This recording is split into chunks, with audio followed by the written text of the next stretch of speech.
팀장 김주찬입니다. 저희는 우선 작품명은 매뉴얼 카빙 머신이라고 조각기를 만들었습니다.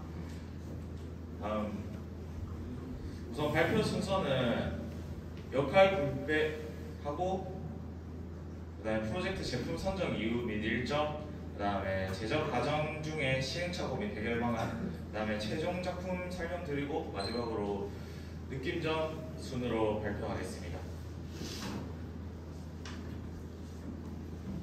우선 팀원의 역할 분담입니다. 저희는 역할을 따로 지정하지 않고 자신의 역할을 구애받지 않은 상태에서 다양하게 각자 자신 있는 분야나 재미있어하는 분야에 활동을 하면서 진행했습니다. 그 덕에 다들 즐기면서 제작을 할 수 있었던 것 같습니다. 다음으로 작품 선정 이유입니다. 저희과는 컴퓨터 응용 가공 산업 기사를 거의 모든 인원이 취득할 만큼 가공기계, 공작기계를 많이 다룹니다. 그래서 저희과의 근본인 공작기계의 이해도를 높이고자 하였고 그 다음에 제품을 선정하고 목표를 삼았습니다. 그 다음에 또한 저희가 2년 동안 배웠던 부분들을 활용하면서 제작하면서 기계에 대한 이해도를 키울 수 있을 거라고 또 생각해서 그 다음에 취업 활동에서도 그 다음에 교육 자료로도 활용할 수 있을 거라고 생각해서 저희 제작 선정이 되었습니다. 다음으로 프로젝트 일정에서는 3월부터 시작해서 본격적으로 8, 9월부터 해서 현재 10월인 현재 마무리된 상태입니다. 다음 제작 과정 설명드리겠습니다. 먼저 설계입니다.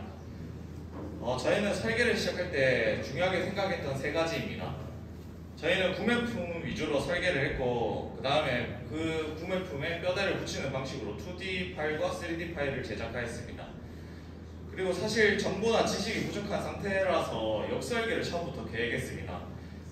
그 덕분에 부족한 부품이나 잘못 온 부품이 있었을 때 잘 대처가 되지 않았나 생각했습니다.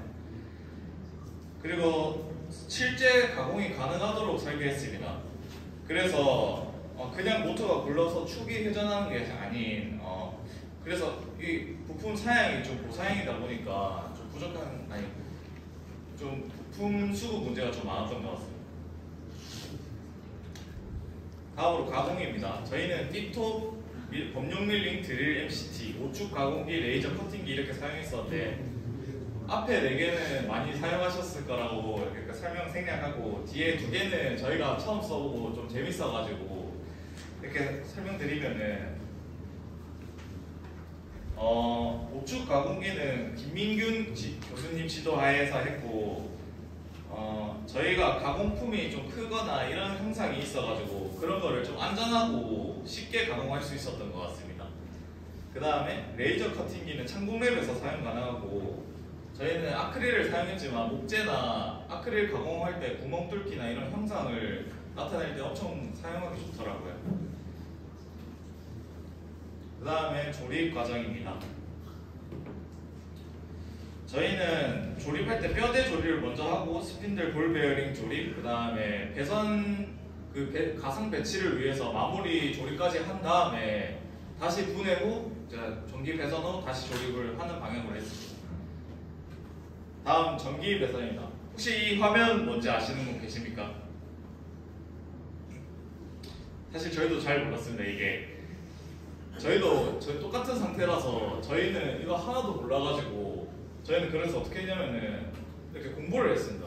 배선 공부를 시작한 다음에 그래도 좀 저희만으로 좀 부족함이 있었습니다. 그래서 저희는 그 3층에 계시는 교수님한테 찾아가서 이렇게 조언을 구하고 그런 식으로 좀 학습을 하면서 했습니다. 그래서 좀 성과가 좀 더디는 그런 상황이 되었습니다.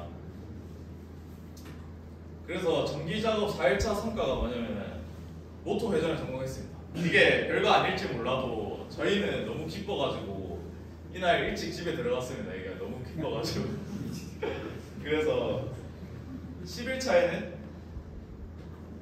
모터 2개 회전 성공했습니다. 이게 X축, Y축인데 이렇게 2개 회전 성공하고 그 다음에 15일차에는 X, Y, Z 성공했습니다. 여기 반응을 보시면은 소리를 껐는데 너무 시끄러워가지고 오! 막 이러고 뒤에 박수 치고 막 그러거든요. 근데 이 뒤에 말이 또 스팬들이 안 된다 이렇게 나왔습니다. 그래서 이 15일차에 마무리 계획이었지만 그렇게 아쉽지만 하지 못했고, 그 다음에 이 10일차에는 전기 배선에 완료되었습니다. 이렇게 실제로 가공이 되는 모습이고,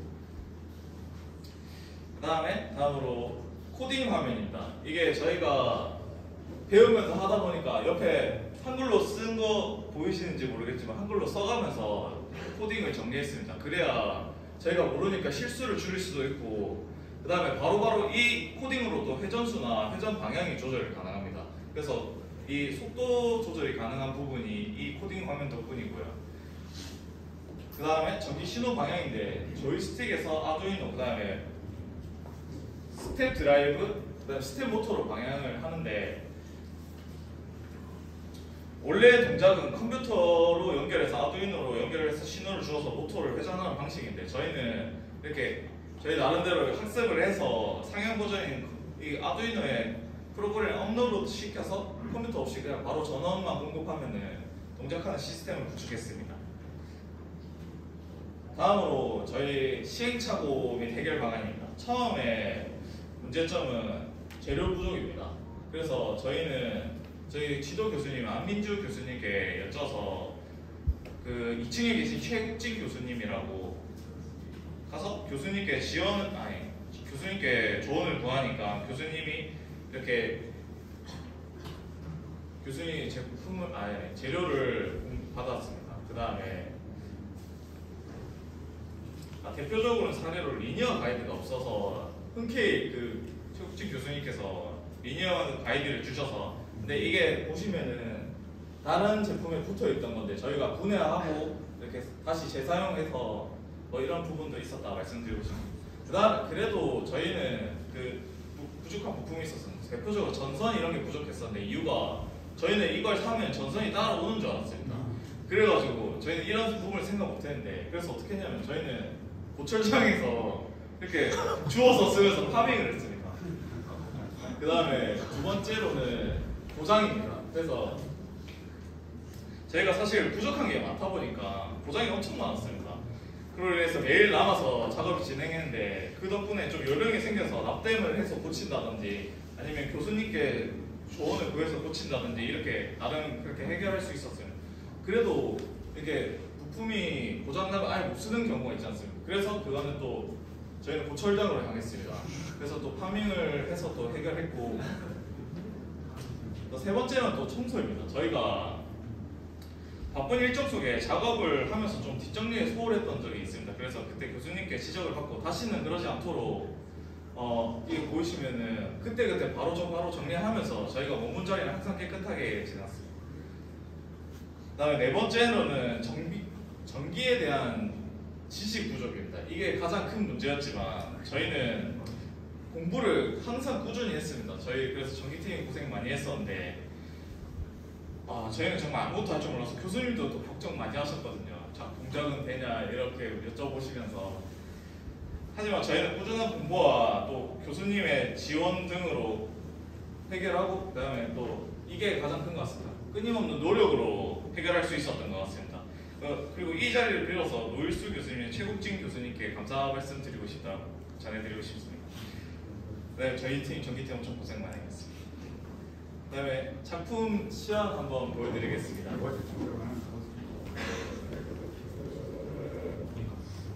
저희가 어제 글자를 새겼는데 폴리 중에 폴리얼까지 했습니다. 그래서 이 작업 루즈해질까봐 이거 일자만 한번 보여드리겠습니다.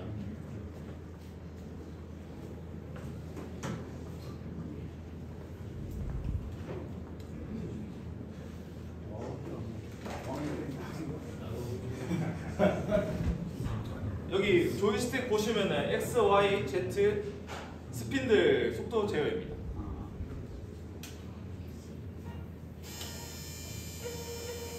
이게 X 방향, 이게 Y 방향입니다. 그 다음에 Z 방향, 그 다음에 스핀들 속도는 지금 미미해서 좀 티가 안 나는 부분 양해 부탁드리고,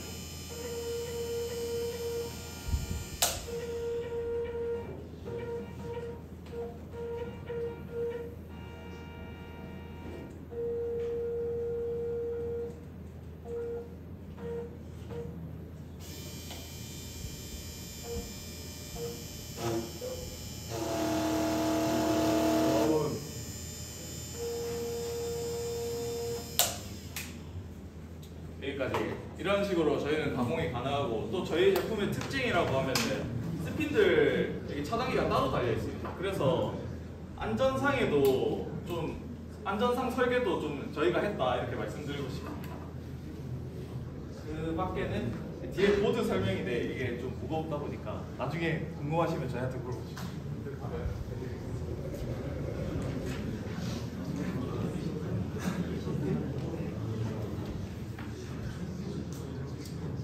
그리고 마지막으로 하면서 느낀 점 설명드리겠습니다.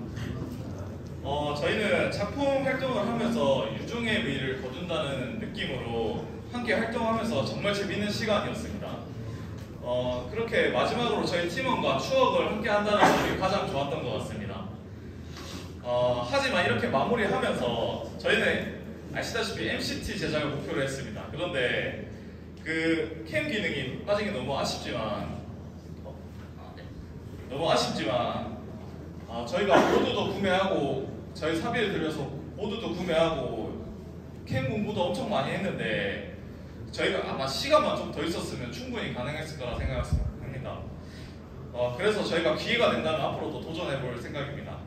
그리고 마지막으로 저희 도와주신 교수님께 너무 감사드리고 말씀드리고, 그리고 저희 팀원들 저 믿고 따라와 주셔서 너무 감사하다고 말씀드리고 싶습니다.